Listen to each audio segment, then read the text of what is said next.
আমরা আজকে তাহলে শুরু করছি ছায়া পদার্থবিদ্যার সেকেন্ড চ্যাপ্টার অর্থাৎ তড়িৎ ক্ষেত্র।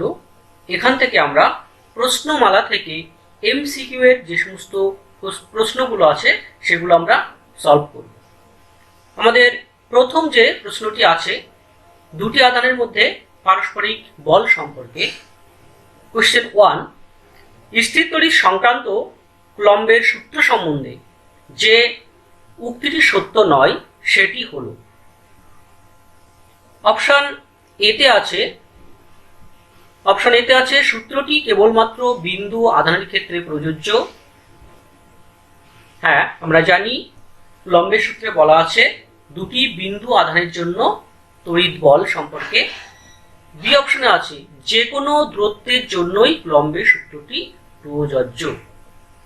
কুলম্বের সূত্র যে কোনো দূরত্বের জন্য প্রযোজ্য নয়, কারণ আমরা জানি অসীম দূরত্বে এই কুলম্বের বলটা খুব নগণ্য হয়ে পড়ে, তাই আমরা অসীম দূরত্বের ক্ষেত্রে কুলম্বের সূত্রটি প্রযোজ্য করতে পারবো না।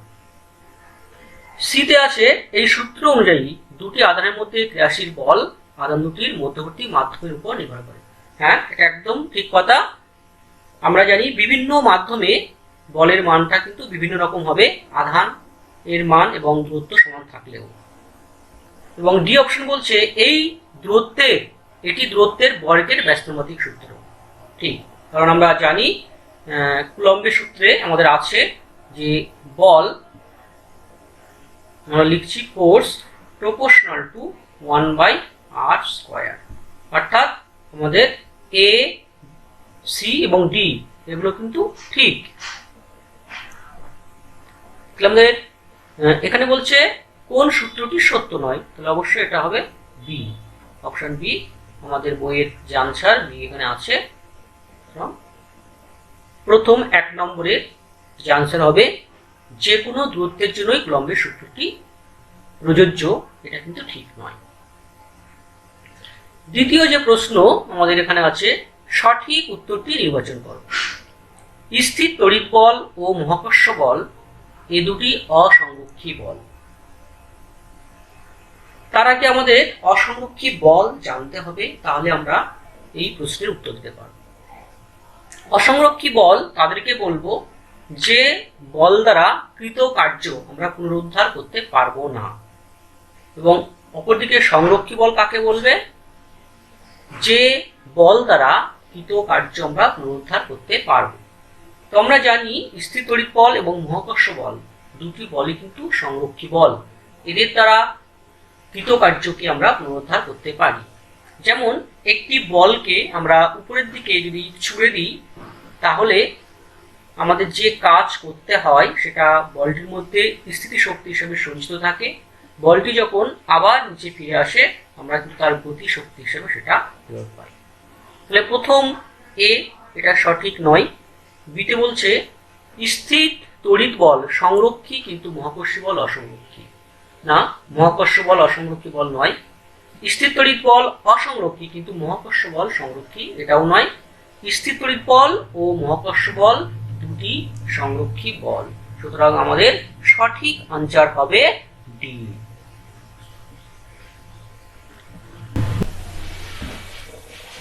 আমরা এখন দেখব থার্ড কোশ্চেন। ক্যাপিটাল কিউ পরিমাণের দুটি সম আধানের সংযোগকারী রেখার মধ্য বিন্দুতে একটি আধান স্মল কিউ রাখা হলো।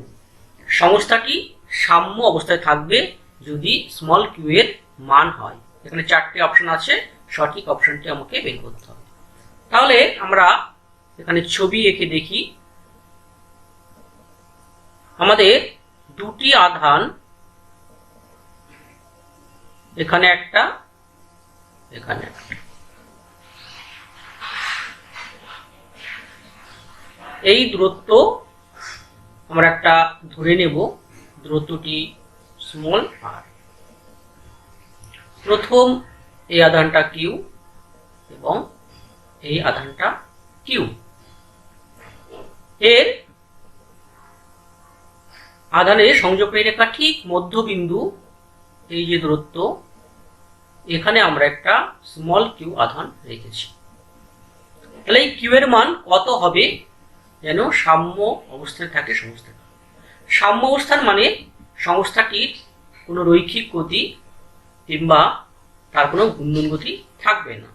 এর উপরে মোট বল শূন্য হবে এবং মোট টর্ক শূন্য হবে। তাহলে আমরা প্রথমে দেখি এই কিউ এর মান আমরা এই এ বিন্দুতে ক্যাপিটাল কিউ, বি বিন্দুতে ক্যাপিটাল কিউ এবং ও বিন্দুতে স্মল কিউ, মানে এ বিন্দুতে যে ক্যাপিটাল কিউ আছে তার উপরে মোট বল আমরা বের করব। তাহলে এফ ইকুয়াল টু, প্রথমে স্মল কিউ এর জন্য একটা বল হবে। স্মল কিউ এর জন্য বল যেটা হবে এটা Q small Q by K into R by 2 whole square. এখানে আমরা কে একটি ধ্রুবক, যেটা আমরা জানি 1/k এখানে লিখতে পারি 1/4πε0 প্লাস দুটো ক্যাপিটাল কিউ, তাদের মধ্যে যে বল সেই বলটা হবে Q square by K R square. তাহলে এ বিন্দুতে কিউ এর উপরে মোট বল এটা।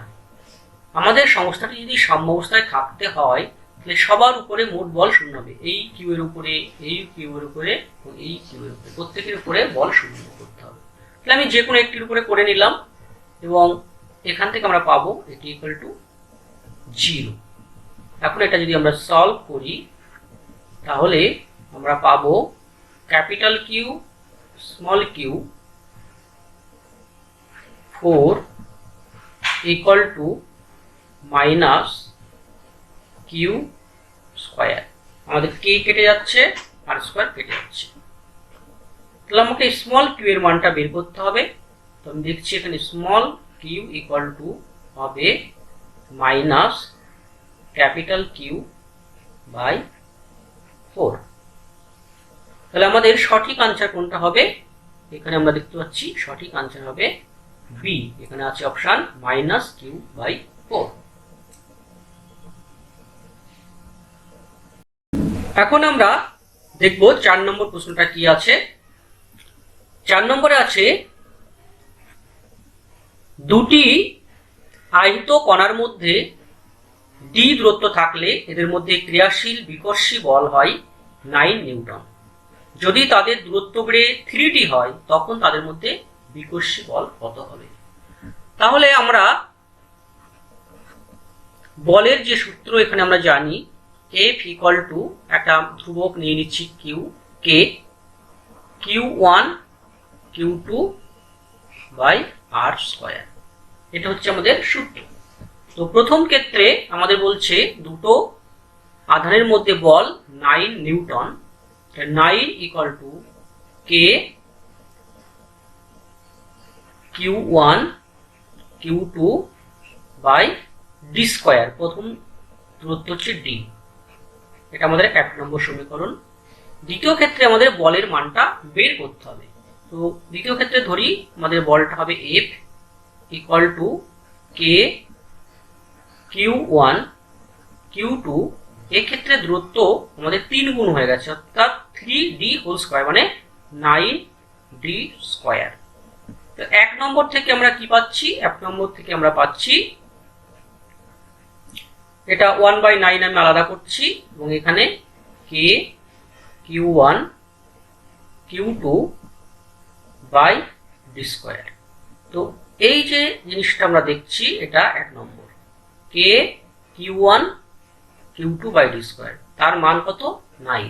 আমি এটা বসিয়ে দেবো। তাহলে এখানে আমাদের হবে 1/9 ইন্টু 9 ইকুয়াল টু হবে 1 নিউটন।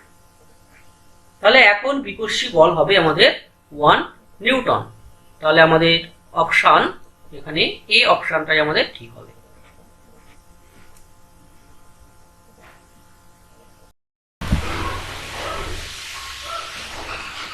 আমাদের 5 নম্বর প্রশ্নে আছে Q1 আধান অপর একটি আধান Q2 এর উপর বল প্রয়োগ করে। তো আমি দেখি এটা Q1 এবং এটা Q2। তৃতীয় একটি আধান Q3 কে এদের কাছে আনা হলো। Q3 একটা তৃতীয় আধান আমরা আনছি। Q2 এর উপর Q1 দ্বারা প্রযুক্ত বল, এই Q2 তার উপর Q1 দ্বারা প্রযুক্ত বলের মান কি হবে? প্রথম বলছে হ্রাস পাবে, দ্বিতীয়টা বৃদ্ধি পাবে, একই থাকবে। বৃদ্ধি পাবে যদি Q2 ও Q1 এর চিহ্ন অর্থাৎ প্রকৃতি এক হয়, এবং হ্রাস পাবে যদি প্রকৃতি বিপরীত হয়।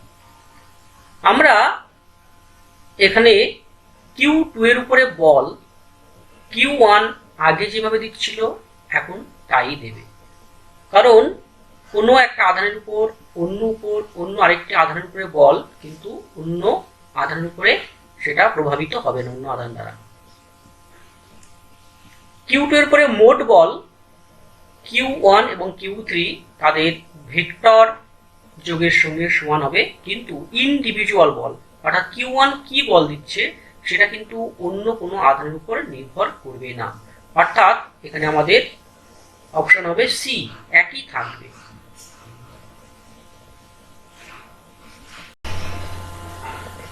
আমরা এখন দেখব 6 নম্বর প্রশ্নটা। 1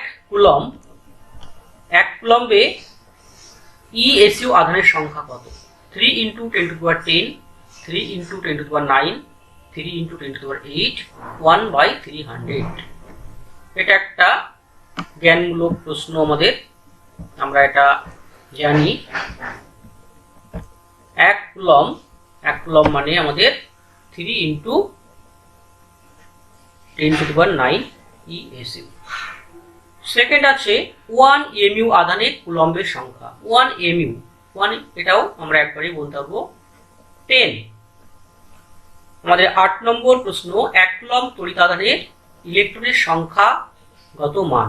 1 কুলম্ব তড়িৎ আধানে ইলেকট্রনের সংখ্যা মানে 1 কুলম্ব আধানে কটি ইলেকট্রন আছে, আমরা এটা সলভ করি।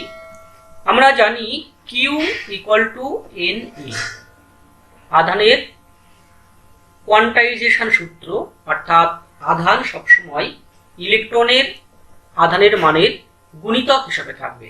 n হচ্ছে আমাদের ইলেকট্রনের সংখ্যা, পূর্ণ সংখ্যা। Q = Ne, n = Q/E। এখানে আমাদের Q1 কুলম্ব, আমরা জানি একটা ইলেকট্রনের আধান 1.6 × 10⁻⁻19, তাহলে 10⁻⁻19 উপরে আমি তুলে দিচ্ছি এবং পয়েন্ট, এই যে পয়েন্টটা উপরে 10 করছি, তাহলে এটা আমাদের হয়ে যাবে 100 × 10⁻18। টোটাল হচ্ছে 10⁻20, তো আমি 100 আলাদা করে নিয়ে নিচ্ছি এখানে, বাই হবে 16। এটা যদি আমরা সিম্পলিফাই করি তাহলে আমরা পাবো 6.25 × 10⁻18, অর্থাৎ 1 কুলম্ব আধানের মধ্যে ইলেকট্রনের সংখ্যা হবে 6.25 × 10⁻18T। তাহলে এখানে আমাদের সঠিক আনসার হবে option B, 6.25 × 10⁻18। Next question number 9। এখানে আমাদের আছে একটি নির্দিষ্ট ব্যবধানে অবস্থিত দুটি সমপরিমাণ ঋণাত্মক আধানের মধ্যে একটি পরাবৈদ্যুতিক ফলক প্রবেশ করানো হলো, ফলে আধান দুটির মধ্যে কার্যকর বল কমে গেল, ফলকটি উত্তপ্ত হলো, আধান দুটি পরস্পরকে আকর্ষণ করলো, ফলকটির মধ্য দিয়ে একটি তড়িৎ প্রবাহ হলো। আমরা জানি বল F = 1/k × Q1 Q2/r²। তাহলে কে হচ্ছে পরাবৈদ্যুতিক মাধ্যম, সেটা আমরা কে ধ্রুবক দ্বারা বোঝাচ্ছি। কোনো একটা পরাবৈদ্যুতিক মাধ্যম যদি আমরা প্রবেশ করাই তাহলে কে এর মান সবসময় আমাদের 1 2 3 4 5 6 এভাবে বাড়তে থাকবে। যদি আমাদের শূন্য মাধ্যমে থাকে কে এর ভ্যালু হবে 1, এবং অন্য যে কোনো মাধ্যমের ক্ষেত্রে আমরা জানি কে এর মান তার বেশি হবে, অর্থাৎ কে এর মান যত বাড়বে এফ এর মান তত কম হবে। তাহলে আমাদের কি হবে, বলের মান এখানে কমে যাবে। তাহলে এখানে সঠিক আনসার আমাদের যেটা হবে সেটা আধান দুটির মধ্যে কার্যকর বল কমে গেল।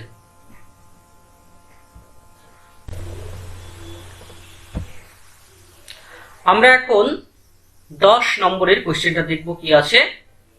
তিনটি তড়িৎ আধান 4 ক্যাপিটাল কিউ, স্মল কিউ এবং ক্যাপিটাল কিউ এক্স অক্ষ বরাবর যথাক্রমে x = 0, x = l/2 এবং x = l অবস্থানে রাখা হলো। স্মল কিউ এর কোন মানের জন্য ক্যাপিটাল কিউ এর উপর ক্রিয়াশীল লব্ধি বল সর্বনিম্ন অর্থাৎ 0 হবে। তাহলে x অক্ষ এটা x = 0, এখানে আমাদের আছে 4 ক্যাপিটাল কিউ।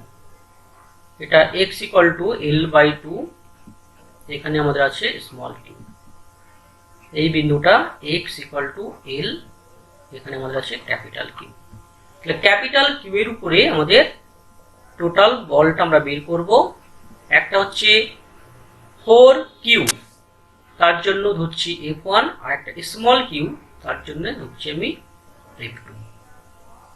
তাহলে এই যে কিউ, এই কিউ এর উপরে এই 4q এর জন্য যে বল সেটা আমরা কুলম্বের সূত্র থেকে লিখতে পারি k 4q into capital Q by l²।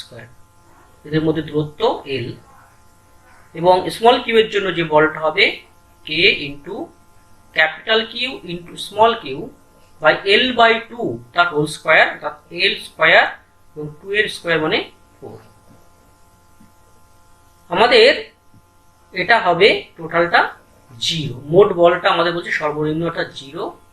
এটা যদি সিম্পলিফাই করি তাহলে আমরা এখানে পেয়ে যাব k কাটছে দুই দিক থেকে, 4 কেটে যাচ্ছে দুই দিক থেকে, l² কাটছে, একটা ক্যাপিটাল কিউ কেটে যাচ্ছে, তাহলে থাকবে capital Q equal to minus Q, অর্থাৎ small Q equal to minus capital Q. তাহলে আমাদের বলছে স্মল কিউ এর কোন মানের জন্য ক্যাপিটাল কিউ এর উপরে মোট বল 0 হবে। তাহলে আমাদের সঠিক উত্তর ডি।